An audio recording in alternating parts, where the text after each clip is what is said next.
નમસ્કાર મિત્રો, આપ સૌને ઉત્તરાયણની હાર્દિક શુભેચ્છાઓ। ભારતની ધરતી પર ઉજવાતો ઉત્તરાયણ માત્ર પતંગોત્સવ નથી, પરંતુ તે એક આધ્યાત્મિક, વૈદિક અને વૈજ્ઞાનિક મહાપર્વ છે। આજના વિડિયામાં આપણે જાણીશું કે ઉત્તરાયણનો આપણા ધાર્મિક ગ્રંથોમાં શું મહત્વ છે। ભગવદ્ ગીતા, પુરાણો અને ઉપનિષદોમાં ઉત્તરાયણનો ઉલ્લેખ કેવી રીતે થયો છે અને આ દિવસ આત્મિક ઉન્નતિ માટે કેમ વિશેષ માનવામાં આવે છે। ચાલો તો શરૂઆત કરીએ। ઉત્તરાયણ એટલે સૂર્યનું દક્ષિણ દિશામાંથી ઉત્તર દિશામાં ગતિ કરવી। જ્યારે સૂર્ય મકર રાશિમાં પ્રવેશ કરે છે ત્યારે આ દિવસને મકર સંક્રાંતિ તરીકે ઓળખવામાં આવે છે।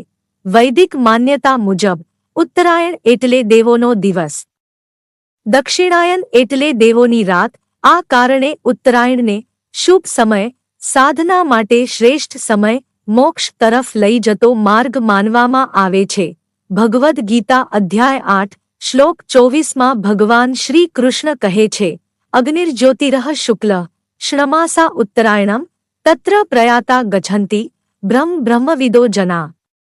અર્થ, જે યોગી અગ્નિ, પ્રકાશ, શુક્લ પક્ષ અને ઉત્તરાયણના સમયમાં શરીર ત્યાગ કરે છે તે બ્રહ્મને પ્રાપ્ત કરે છે। આથી સ્પષ્ટ થાય છે કે ઉત્તરાયણનો સમય મોક્ષ પ્રાપ્તિ માટે શ્રેષ્ઠ માનવામાં આવ્યો છે। મહાભારતમાં એક અદ્ભુત પ્રસંગ આવે છે।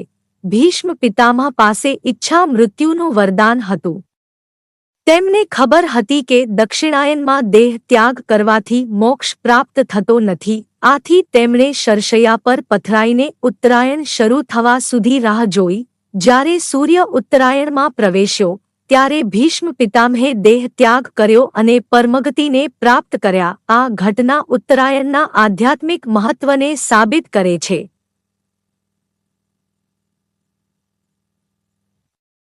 ઉત્તરાયણ દરમિયાન દાન, જપ, તપ, સ્નાન કરવાથી અનેક ગણું પુણ્ય મળે છે। આ દિવસે તલગોળ દાન, અન્નદાન, ગૌદાન વિશેષ ફળ આપે છે। ઉત્તરાયણને પ્રકાશનો માર્ગ કહેવામાં આવ્યો છે। આ માર્ગથી ગયેલો આત્મા ફરી જન્મ લેતો નથી। ઉત્તરાયણ દરમિયાન સૂર્યના કિરણો સીધા પૃથ્વી પર પડે છે। શરીરમાં પ્રાણશક્તિ વધે છે, મન અને બુદ્ધિ શુદ્ધ થાય છે। આથી યોગ, પ્રાણાયામ, ધ્યાન, જપ માટે આ સમય અતિ ઉત્તમ ગણાય છે। આ કારણથી આપણા ઋષિઓએ ઉત્તરાયણને સાધનાનો મહાપર્વ બનાવ્યો। પતંગ ઉડાવવું માત્ર મનોરંજન નથી, પતંગ આત્માનું પ્રતીક છે। દોરો એટલે સંયમ, આકાશ એટલે મુક્તિ।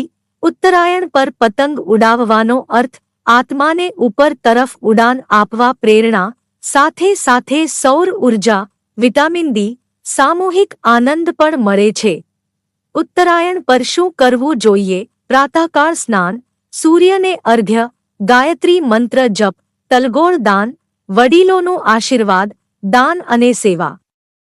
આ બધું કરવાથી જીવનમાં સુખ, શાંતિ અને પ્રગતિ આવે છે।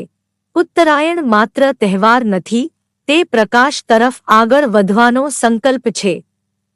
ચાલો આ ઉત્તરાયણ પર અંધકાર હોડીએ, અહંકાર હોડીએ અને આત્મિક પ્રકાશ તરફ આગળ વધીએ। જો તમને આ વિડિયો પસંદ આવ્યો હોય તો લાઈક કરો, શેર કરો, ચેનલને સબસ્ક્રાઇબ કરો। જય શ્રી કૃષ્ણ, જય સૂર્યનારાયણ।